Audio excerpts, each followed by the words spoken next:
Nobody has better insights on the New York Jets than the man who called their preseason games. Ian Eagle joins us to preview the 2024 season today on Locked On Jets.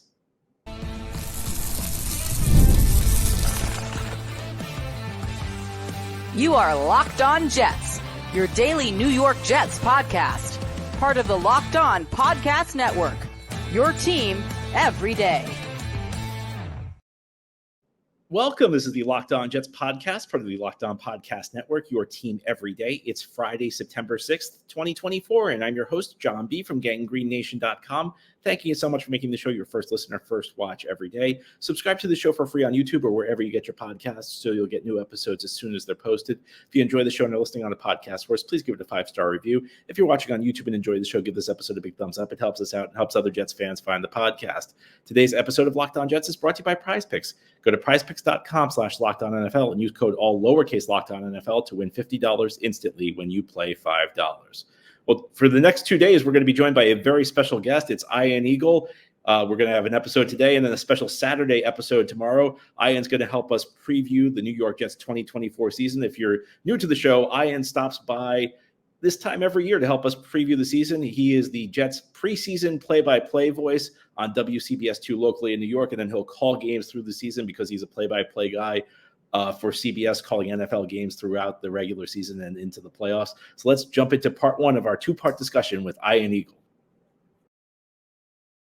Joining us, as he does before the start of every NFL season, a man who, in addition to a few other things, was at one time the voice of the NBA copyright warning. And, you probably know him for calling the Jets games and preseason games on WCBS locally and throughout the season on CBS. Ian Eagle, welcome back to the show. John, great to be with you. Normally, sports fans, anyone connected to sports, catalogs things in life based on how many years they've done something, or they remember a specific moment because they were there, and then they put it into context, what was happening in their life at the time. I hate to say this, but I think it's a good sign. I don't know how many years we've been doing this. I don't know how many consecutive years I've joined you before the season. Well, it's always a pleasure to have you. Did you have a good summer? I know, things are gearing up this year with the NFL season starting. I know we've got the NBA not that long after. How was your summer? Yeah, thanks for asking. Summer was great. Got into a good place on a personal level of separating and taking legitimate time off. Took me a while to finally get there, but yeah, it's been super. But with that said, I'm really excited about the football season ahead. I'm not one of those that gets back into the grind and dreads the idea of flying, going to the airport, and crossing the country left and right. It's exciting, and this is stuff that I always dreamed of doing. So I still have joy doing it. I hope that comes across when I'm on the air, because it's real and it's genuine and it's organic, and I'm doing all the things I fantasized about doing as a broadcaster. It's been such a fun ride. Well, I think Jets fans are also very excited about this season. And we did this last time we did this, it was a year ago. We were very excited heading into that season. And then about 4 plays in, that excitement broke. I can't really say that because the Jets did win a thriller that night, but obviously Aaron Rodgers went down. Much like a year ago, high optimism around the team, big expectations. But I'm interested, I know you were around the team in training camp. How would you compare the vibe around the team this year versus what things were like a year ago? I think this year there's more of a quiet confidence. Last year, there was so much buildup, there was so much hype, there was so much buzz, and it was for a number of reasons. Aaron Rodgers joined the team, so Super Bowl winning quarterback, a 4-time MVP, one of the all-time greats at the position, and B, hard knocks. It was such a dominant force in training camp and shaping the way that this team was viewed publicly. So I just remember being around the facility last year, and there was so much juice and energy. And I don't know if it was man-made, contrived. I'm not sure. I can't put my finger on it exactly. 1 year later, I actually think their roster is better than it was a year ago. And I think there's a bit of the muted optimism from the fan base. There are certainly Jets enthusiasts that look at the team and say, well, why not? This defense is top flight like it was a year ago, kept them in games, somehow won 7 games with the quarterback situation that they had. Offensively, the big if, as we know, is at the QB position and Aaron Rodgers staying healthy, but improved offensive line. Also, ifs, Tyron Smith, who has dealt with injuries since basically 2016. They need him to be the Hall of Famer that he is. They need John Simpson to be everything that they thought they saw in training camp as someone that was going to be a major contributor. They need Elijah Vera Tucker to be healthy. They need Morgan Moses to be the guy that he was on the first stint with the Jets. They need Mike Williams to emerge healthy and a factor as a deep threat and a dynamic possibility for Aaron Rodgers. They need Alan Lazard to be a productive wide receiver, not even breaking it down into numbers, but be a productive part of the offense. Obviously, Garrett Wilson, Breece Hall, these are players that they're expecting to do big things. So I just think there's a different vibe around the team compared to a year ago, and it might be a bit more conscious in the fact that they're going about their business, maybe doing it a little bit under the radar, and even just dealing with Robert Saleh. I just sense the difference. He's always a good guy in meetings. He's always easy to talk to, but he's been more vocal about prioritizing matters, not getting caught up in small stuff, not getting in the weeds with how the team is being perceived, how he's being perceived. And I think that's going to go a long way in getting this season going in the right direction and probably fulfilling a lot of the expectations that they have, as long as some of the question marks that I brought up are handled and dealt with. Today's episode of Locked On Jets is brought to you by LinkedIn. When you're hiring for your small business, you want to find quality professionals who are right for the role. That's why you got to check out LinkedIn Jobs. LinkedIn Jobs has the tools to help you find the right professionals for your team faster and for free. We're talking with Ian about a lot of new additions the Jets made this offseason. Well, the Jets have a scouting staff, they have a front office, they have a coaching staff to help find players. Your small business might need some help, and that's where LinkedIn comes in. LinkedIn is not just a jobs board. LinkedIn helps you hire professionals that you cannot find anywhere else, even those who are not actively searching for a new job but might be open to the perfect role. And in a given month, over 70% of LinkedIn users don't visit other leading job sites. So if you're not looking on LinkedIn, you're looking in the wrong place. And on LinkedIn, 86% of small businesses get a qualified candidate within 24 hours.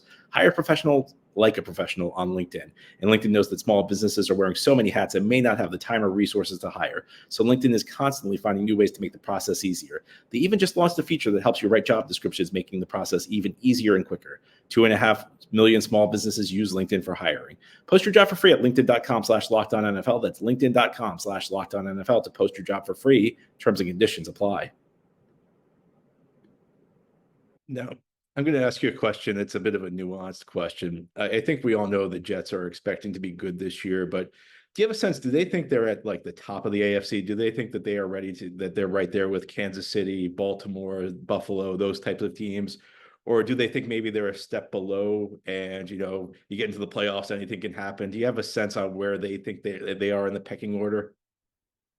Yeah, it's nothing that was verbalized in any of our production meetings or any of my conversations with people behind the scenes, but you do get a certain sense when you're around the team and when you're preparing for these games. They believe they're good.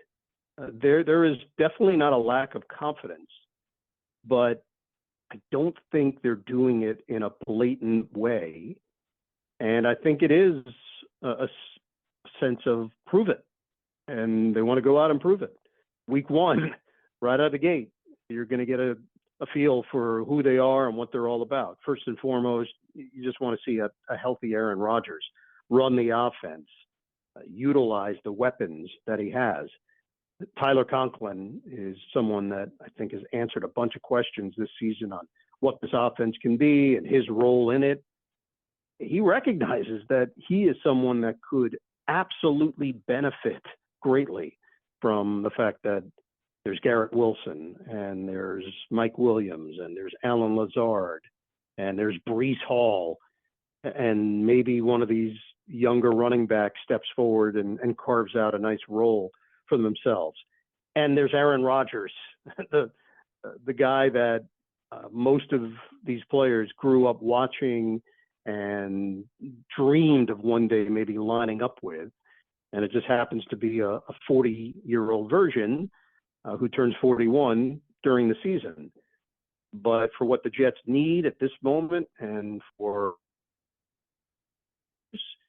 he can provide all of the leadership and all of the moxie that the team will feed off offensively. They have it defensively. We've seen it. It's not something that we have to try to visualize. It's real. That's a real thing defensively. There's tape, there are stats, there's data. Everything points to what they are defensively. The questions are on the offensive end, and I think if you hook these players up to a lie detector test and ask them, are you in the top tier in the AFC? They would answer yes, and they would pass the test. So, speaking of Rodgers, obviously coming back from the Achilles injury, I'm wondering where the expectations are with him. And again, it's kind of the same line of questioning I had with where the team is in general. Rodgers is 40 years old. He is coming off this injury. I feel like his mobility probably is not going to be what it used to be. And I feel like his mobility was kind of maybe one of the few areas of decline near the end of his tenure in Green Bay. But still a guy I'm expecting to be a very effective quarterback. How good do you think that their view is that they're getting vintage Aaron Rodgers, or maybe an Aaron Rodgers a little below that? And for me, I don't think it's that big of a deal if there is some subtle signs of erosion, because I do think that the personnel around him is good enough to kind of help compensate for that. So what's your sense on that? I don't think they are expecting vintage Aaron Rodgers, and I don't think they believe they need vintage Aaron Rodgers. They need someone to lead this offense, to bring a command to what they do. Confidence is never going to be an issue with him. It just isn't. There's a presence with him. If you talk to him, even in production meetings, you're blown away by the PhD level of how he thinks about football. And I do think his whole demeanor and comportment challenges those around him. The little videos that we saw with Garrett Wilson. Yeah, we live in an age where you look at a video like that and someone can draw conclusions and form an opinion. But the reality is that Garrett Wilson will tell you to your face, I want that. That's what I want. I want that kind of dynamic and relationship going back and forth with the QB, being honest, being direct about what he needs, what I need.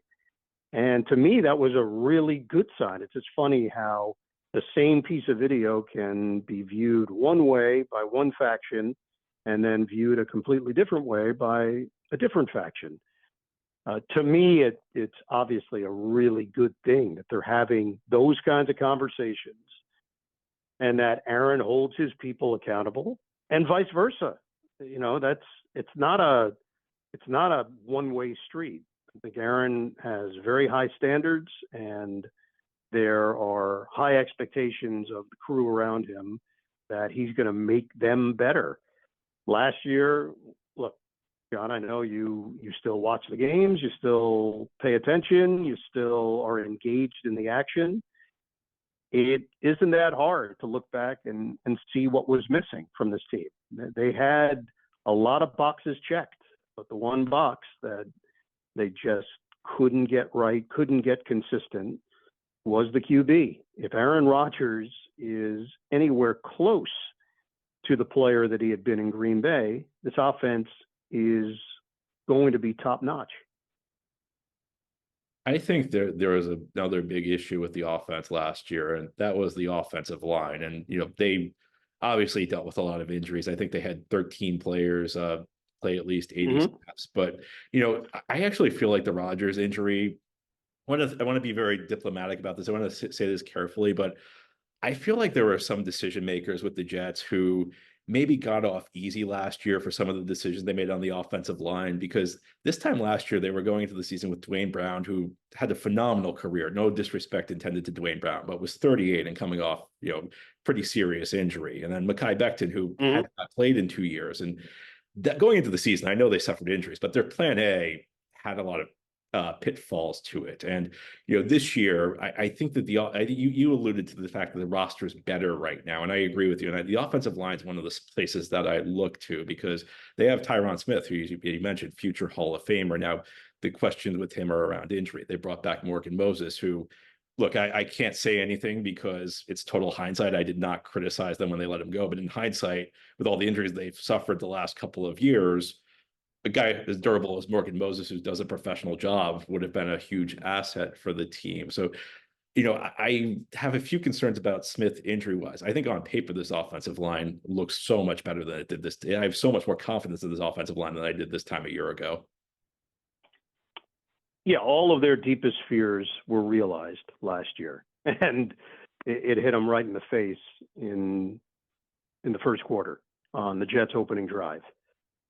That's all she wrote. That's all you needed to know. Now, obviously, you had to go and play the rest of the schedule, 16 more games, and Zach Wilson was running around for his life, and the fact that Trevor Siemian eventually got a chance and Tim Boyle got his opportunity, that was not a recipe for success. The offensive line set up, coupled with the quarterbacks that they had on the roster, it was not a positive situation for the team. Take it a step further this year. In addition to the offensive line that you just mentioned, let's also bring up Olu Fashanu, who they went up and got in the first round with the idea that they could develop this guy, swing tackle this year, but someone that's going to be a big part of the future, great attitude, wants to learn, has basically said Tyron Smith is the guy that he started watching when he decided maybe offensive line was for me. So this ends up being the perfect setup for him to learn from someone who is incredibly studious and takes copious notes on the guys he goes against, the moves that he has seen in his career, and now this is an outlet in which Fashanu can learn. And the hope is he doesn't have to play this year, and it is a redshirt year for him. But if he has to play, they believe that physically he can step in and do the job. But the second part of the equation is the obvious one, and it's something that popped up a lot in our meetings in the preseason, and that is the comfort level that they have at backup quarterback with Tyrod Taylor, that they think he can come in and win games if he's forced into duty, that he does have a calm way about him. He does have the respect of players in that locker room. He does have a ton of experience in the NFL. He's no spring chicken himself. He's 34 years old. But that's a huge difference from 1 year ago, where they were still thinking that Zach Wilson was the future at quarterback. Here we are a year later. Aaron Rodgers is back. Zach Wilson is not. And they've accepted defeat. They've accepted that pick was never going to work out for them. And they made the proper adjustment with a seasoned backup that would have the confidence of his teammates that they could go out and still perform and be productive and not let down the defense every week. Today's episode of Locked On Jets is brought to you by PrizePicks. PrizePicks is America's #1 daily fantasy sports app with over 5 million active members. PrizePicks is the easiest and most exciting way to play daily fantasy sports. Unlike other apps, on PrizePicks, it's just you against the numbers. All you do is pick more or less than on 2 to 6 player stat projections and watch the winnings roll in. PrizePicks is the best way to get in the action on sports in most states, including California, Texas, and Georgia. You can now win up to 100 times your money on PrizePicks with as little as 4 correct picks. And PrizePicks puts their members first, so all withdrawals are fast, safe, and secure. When your picks hit, you can get your money as quickly as 15 minutes. Download the PrizePicks app today and use code LOCKEDONNFL and get $50 instantly when you play $5. That's code LOCKEDONNFL. It's one word with no space, LOCKEDONNFL on PrizePicks to get $50 instantly when you play $5. You don't even need to win to receive the $50 bonus. It's guaranteed. PrizePicks, run your game. Now, the Jets draft this year was heavily focused on the offense, especially in the early going. And, you just mentioned Olu Fashanu, the first round pick. Jets also traded up for Malachi Corley, drafted Braylon Allen, 2 running backs on day 3, Braylon Allen and Isaiah Davis. How big of an impact do you think this rookie class is going to make on this offense this year? Well, the 2022 class was a gold standard for the Jets, and it really, in many ways, could set up Joe Douglas for his career. If these guys continue to do what we think they're capable of doing, that's going to go down as one of the great drafts in franchise history. 2024, in what some would look at as such a pivotal year in the win now mentality, it's now. It's not 2025, it's not 2026, but you can't pretend that those years don't matter. Joe Douglas is trying to get to the finish line with this team and get some wins under his belt. Robert Saleh, same deal. They need to win. The owner has basically said that without saying that jobs will be on the line. There is a sense that the expectation is to win now. The draft this year, you mentioned it, heavily favored towards the offense with Fashanu and Allen and Davis and Malachi Corley. I don't know how much they're actually going to contribute this year. In a perfect world, I don't think those guys necessarily have big roles. The question with Braylon Allen is just going to be pass protection. He has the physical profile. He is a bowling ball of a running back. He came into the meeting room, and having done this job now for so many years, you've seen impressive people walk in. I was impressed. That was not necessarily what I expected. He is a big, bruising dude, and great to talk to, really smart, really thoughtful. But when you're a rookie running back in the NFL, you have to prove that you can pass protect. And to me, that's going to be the one area. The other part, which is always interesting, and I fall into this trap with preseason play-by-play. For many, many years, we would focus in on the 53-man roster, and a lot of the storylines were based on, all right, who's going to make spot number 51, 52, 53? This is when there were less players on the practice squad, and there just was a different approach, I think, at that point. Now, I just realized that became a little bit fruitless. First of all, those players that do make the team barely often don't play and often are not factors in the regular season. And while it's good fodder, to me, it doesn't necessarily make for interesting broadcasts. But with that said, you're going to tell me the preseason didn't mean something to Izzy Abanikanda? He made the team based on training camp and the preseason in a spot that was absolutely on the line because they had drafted both Allen and Davis. He looked excellent when he got an opportunity. So I just wouldn't count him out completely if he's going to bring something a little different to the table. I don't know how it's going to break down on Sundays when They have to activate their players for the game, but it's not a foregone conclusion that the other two guys will end up being in front of him if things go a certain way on game day. As far as Corley, similar to what I was saying earlier, I don't know how much of a role he's going to have on this team this year. They like him. We did talk to Joe Douglas in a production meeting on the week of the Giants game, and he went on and on about how physical Corley is and he's so much fun when he's got the ball in his hands. Nickname is the Yak King from college. That's all great.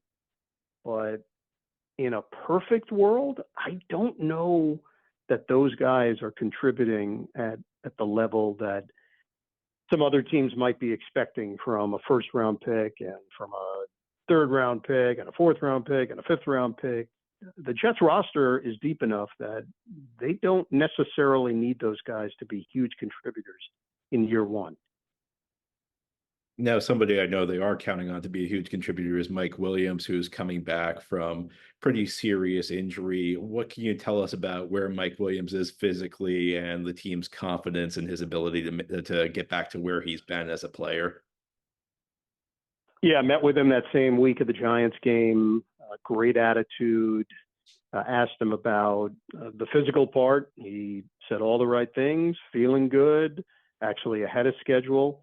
Joe Douglas echoed that in our meeting with him, that he thought it was very similar to Breece Hall from a year ago, where they did not go into the season opener expecting Breece Hall to be a part of it. And then when he showed physically in training camp that he was raring to go. I don't know if you remember that video from last year. It was like the first video of Breece Hall returning to practice.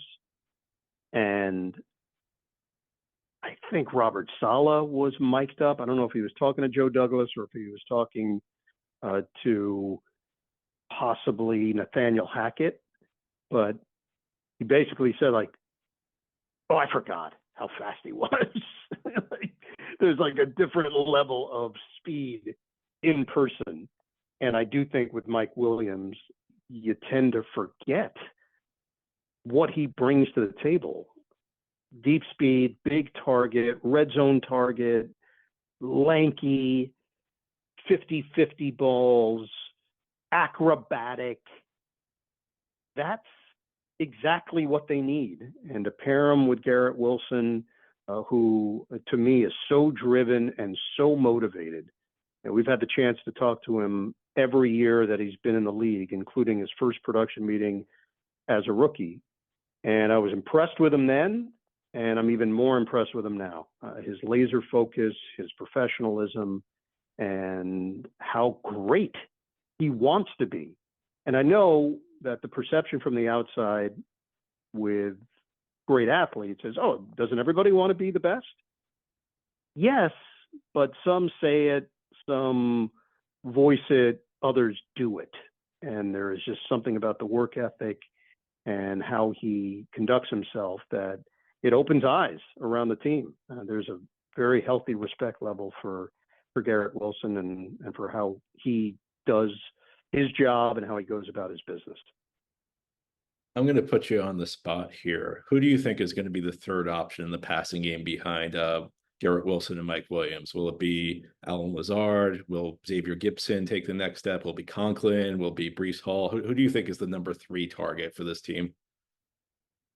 I think Conklin ends up being that guy statistically. When you look at the numbers at the end of the year, I believe he will have the third most passes thrown his way. But I do think they're going to give Lazard an opportunity to get back on track. A, Aaron Rodgers being there, the built-in chemistry that they had in Green Bay, and B, chip on his shoulder, which I think he's always had.